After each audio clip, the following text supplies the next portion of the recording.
Assalamualaikum warahmatullahi wabarakatuh. Sekarang kita pelajari tentang pokok pikiran. Bisa disebut juga ide pokok, gagasan pokok, ataupun gagasan utama. Pertama, kita mengenal paragraf dulu. Apa itu paragraf? Paragraf adalah gabungan dari beberapa kalimat.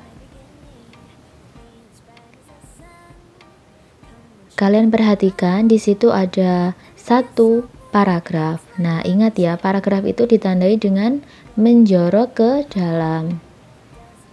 Karena paragraf adalah gabungan dari beberapa kalimat, di dalam paragraf ini ada berapa kalimat? Kalimat ditandai dengan atau diakhiri dengan tanda titik. Kita hitung ada 1, 2, 3, 4, 5. Berarti dalam satu paragraf ini ada 5 kalimat. Sebuah paragraf terdiri atas kalimat utama dan kalimat penjelas. Apa itu kalimat utama? Yaitu kalimat yang berisi ide pokok atau gagasan pokok atau pokok pikiran. Mereka punya nama berbeda tapi memiliki arti yang sama. Jadi nanti kalian tidak perlu bingung ya ketika menemukan kata yang berbeda. Selanjutnya, kalimat penjelas. Kalimat penjelas adalah kalimat yang isinya memperjelas dan menguraikan kalimat utama.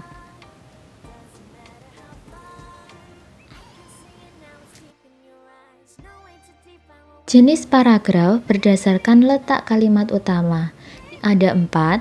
Yang pertama itu paragraf deduktif. Yang kedua, paragraf induktif. Ketiga, paragraf ineratif. Dan yang keempat adalah paragraf campuran. Sekarang kita bahas satu persatu. Paragraf deduktif yaitu paragraf yang memiliki kalimat utama di awal paragraf.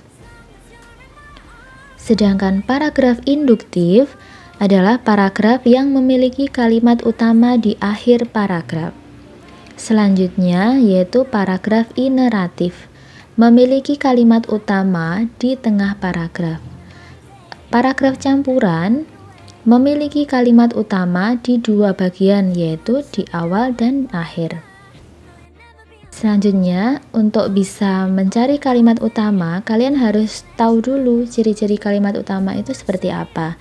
Jadi nanti biar kalian mudah untuk menemukan kalimat utamanya. Cirinya ada apa aja? Yang pertama, mengandung permasalahan yang dapat diuraikan lebih lanjut. Jadi, dalam satu kalimat itu mengandung permasalahan yang bisa dijelaskan oleh kalimat-kalimat selanjutnya. Yang kedua, berupa kalimat lengkap yang berdiri sendiri. 3. Mempunyai arti jelas tanpa dihubungkan dengan kalimat lain. 4.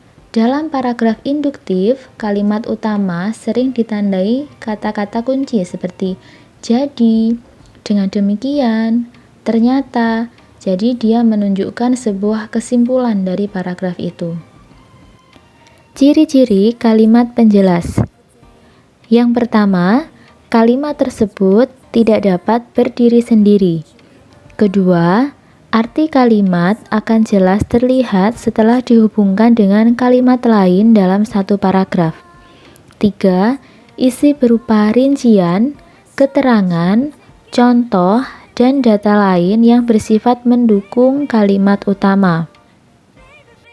Jadi, kalimat penjelas ini isinya menjelaskan merinci kalimat utama. Selanjutnya, menentukan ide pokok. Sebelumnya, ide pokok itu punya banyak nama. Disebut juga gagasan pokok, pikiran utama, ataupun pokok pikiran. Tapi mereka tetap memiliki arti yang sama, hanya beda penyebutan.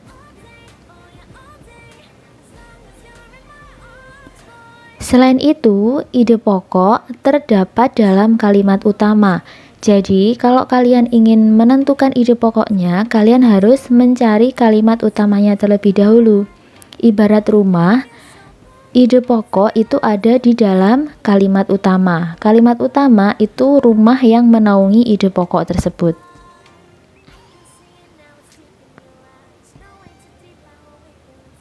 Selanjutnya, langkah menentukan ide pokok. Yang bisa kalian lakukan, pertama menentukan kalimat utama dalam paragraf. Karena ide pokok ini letaknya ada di kalimat utama. Jadi, ide pokok dan kalimat utama itu bukan kalimat yang berbeda, mereka kalimat yang sama. Hanya saja, ide pokok ini inti dari kalimat utamanya itu. Kedua, menentukan inti kalimat utama, seperti yang sudah bilang tadi. Langkah ketiga yaitu membalik atau menyimpulkan kalimat utama. Contoh ada kalimat utama, buah sirsak memiliki segudang manfaat. Nah, kalian membaliknya atau menyimpulkan kalimat utama itu menjadi manfaat buah sirsak. Langkah terakhir yang bisa kalian lakukan dalam menentukan ide pokok yaitu menyimpulkan isi paragraf. Berarti kalian harus membaca secara keseluruhan dulu sampai paham inti yang dibahas atau topik yang dibahas dalam paragraf itu apa. Agar kalian semakin memahami, perhatikan contoh berikut. Di sini ada sebuah paragraf di mana kalimat utamanya terletak di awal paragraf. Berarti ini termasuk paragraf deduktif. Kalimat utama dari paragraf ini berbunyi insomnia bisa disebabkan oleh banyak faktor. Nah, kalimat selanjutnya ini menjelaskan atau menguraikan tentang faktor-faktor yang bisa menyebabkan insomnia. Berarti kalimat-kalimat tersebut merupakan kalimat penjelas yang mendukung adanya kalimat utama. Jika kalimat utamanya sudah ditemukan dan berbunyi demikian, berarti tinggal kalian menentukan ide pokoknya. Nah, ide pokok dari paragraf tersebut berbunyi faktor penyebab insomnia. Ini sama dengan langkah yang ketiga, yaitu membalik kalimat utamanya. Dari insomnia bisa disebabkan oleh banyak faktor, menjadi faktor penyebab insomnia, menjadi lebih ringkas. Selanjutnya adalah contoh paragraf yang memiliki kalimat utama di akhir paragraf. Berarti kalimat utamanya berbunyi, ternyata di balik manisnya buah pepaya terkandung banyak manfaat di beberapa bagian dari tanaman pepaya. Kenapa kalimat tersebut menjadi kalimat utama? Karena kalimat-kalimat sebelumnya itu menjelaskan tentang manfaat dari tanaman pepaya. Contohnya di kalimat pertama itu daun pepaya dapat dijadikan jamu penambah nafsu makan, merinci dari salah satu manfaat tanaman pepaya. Kemudian kalimat kedua juga, daun pepaya juga dapat dijadikan sayuran yang lezat, dan kalimat-kalimat selanjutnya. Berarti ide pokoknya menjadi manfaat tanaman pepaya. Selanjutnya adalah contoh paragraf yang memiliki kalimat utama berada di tengah. Dari paragraf tersebut, kalimat utamanya berbunyi, amuba berkembang biak dengan cara membelah diri. Kenapa kalimat tersebut menjadi kalimat utama? Karena kalimat tersebut dijelaskan oleh kalimat-kalimat yang lainnya. Kalimat yang lainnya itu tidak bisa berdiri sendiri. Kemudian ide pokoknya berarti amuba berkembang biak dengan membelah diri. Kemudian contoh paragraf yang memiliki kalimat utama di dua tempat, yaitu berada di awal paragraf dan berada di akhir paragraf. Bisa dilihat sebenarnya dari kedua kalimat tersebut memiliki makna yang sama, hanya saja pengolahan katanya yang berbeda. Bisa dilihat kalimat pertama berbunyi, pendidikan yang paling utama bagi anak adalah pendidikan karakter. Sedangkan kalimat utama yang di akhir berbunyi, jadi pendidikan karakter harus diutamakan dalam pendidikan. Intinya sama. Kemudian ide pokoknya berarti pentingnya pendidikan karakter bagi anak.